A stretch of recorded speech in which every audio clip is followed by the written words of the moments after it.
Hello again. Christianity and anti-Christianity in their final conflict. Samuel Andrews talking here about modern pantheistic philosophy. After dealing with atheism and agnosticism, he gets into pantheism proper. He says, as to know rightly this form of error is of the highest importance in our inquiry, it is necessary to state as clearly as possible its leading principle and to illustrate it. This will be best done by a brief outline of its modern historical development. The essential element of pantheism, as stated by Saisset, that is Saisset, in his Pantheism, is, quote, the unity of God and nature, of the infinite and the finite, in one single substance, end of quote. The infinite is not swallowed up in the finite, nor the finite in the infinite, but both coexist, and this coexistence is necessary and eternal. Thus we have the one here being capitalized, and the many, the absolute, the all. It will have no dualism. It will unify nature, man, and God. Let us trace the development of this principle, and for this purpose it is necessary to speak of Spinoza.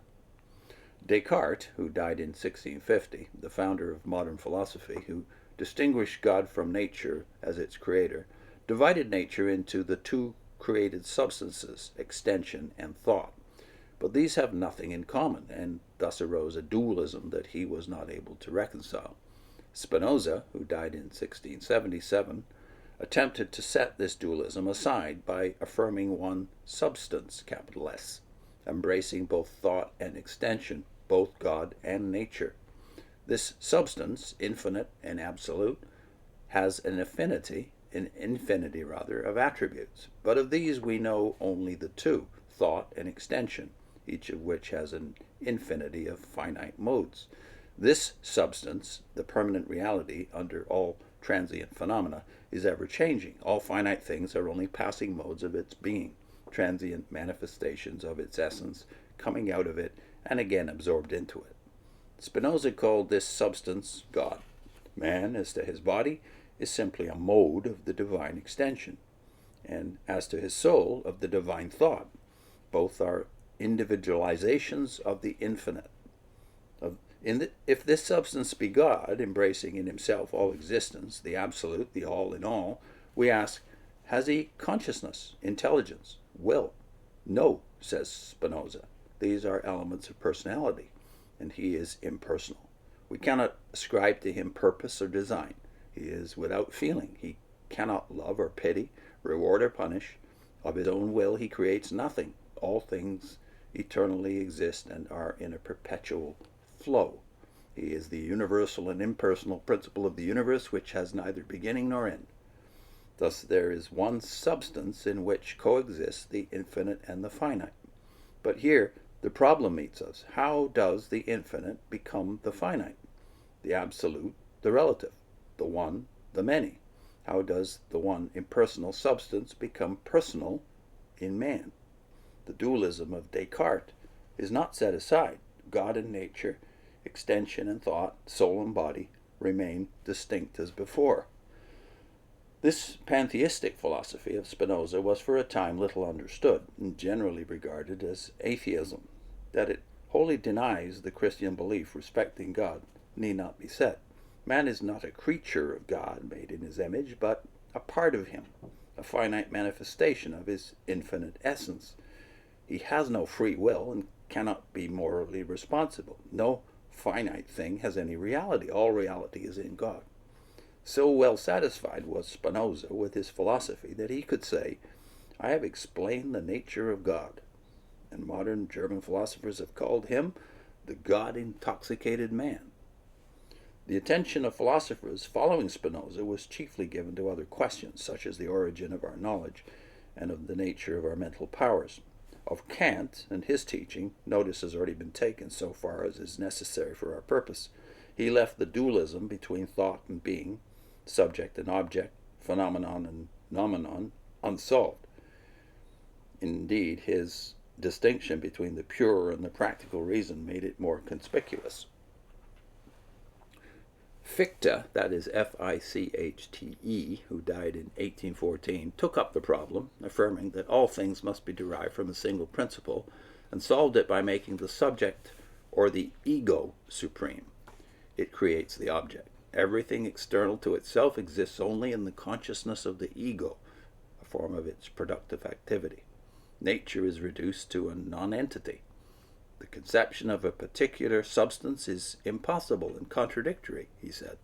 The universe and even God himself are of the mind's creation, so that Fichte could say to his class, "Gentlemen, now we will create God." The supreme being in his system was no more than the moral order of the world. We need no other, he said, and can comprehend no other. This moral order is what Mr. Arnold called the power that makes for righteousness. This idealism of Fichte was in its principle rather atheistic than pantheistic, but became pantheistic in its later development. For our purpose, it is important to note how it tends to the exaltation of man on the one side, and to the annihilation of God on the other. Of his philosophy, Dorner says, quote, "Each man per se is immediately, not through the mediation of Christ, but by nature, God. God is the only reality in anyone." End of quote.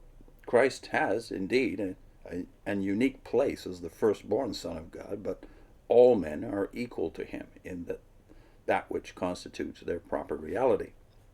It is said by Morel in his History of Philosophy, with Fichte, the idea of nature and the idea of God absolutely vanished. Self became the sole existence in the universe, and from its own power and activity, everything human was constructed. And to the same effect, Professor Seth said, self, as the eternal sustaining subject of the universe, formed the beginning, middle, and end of the system. In Schelling, who died in 1854, the pantheistic element comes much more clearly into view.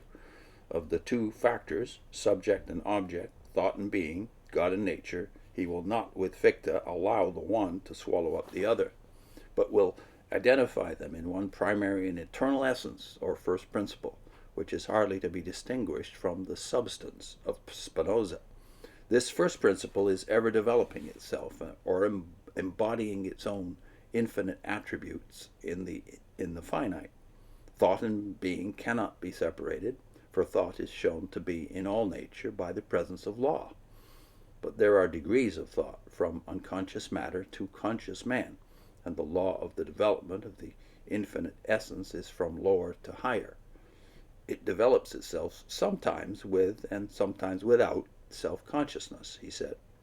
Nature, says Schelling, sleeps in the plant, dreams in the animal, wakens in man. Mind in man is nothing else but nature gradually raised to a state of consciousness. The universal divine life runs through a process, but can manifest itself only in finite forms, and so comes under limitations, each individual form being necessarily imperfect. But as being the divine life in each individual, the finite is not merely finite. It is that in which God has his historical life. It is God in his growth. The collective finite, or the world, is the Son of God. This incarnation of God in nature is the principle of philosophy. Everything is to be explained by it. But it is in man that this absolute essence, or God, comes to the full possession of itself, or to self-consciousness. And man, therefore, is the highest of beings. In him, the process of the divine development comes to its culmination. Of this development, Morel remarks that, quote, "all difference between God and the universe is entirely lost. Schelling's pantheism is as complete as that of Spinoza." End of quote. Of some later modifications of his philosophy, it's not necessary here to speak. And now he's going to talk about Hegel. But before we get to that, I'll put in a link to J.C. Ryle, who lived at the same time as Andrews, by the way, and as these philosophies were starting to take root seriously in the English-speaking world, Ryle reacts to it and says that the final battle is between Christianity and pantheism. All right, he was. See you next time.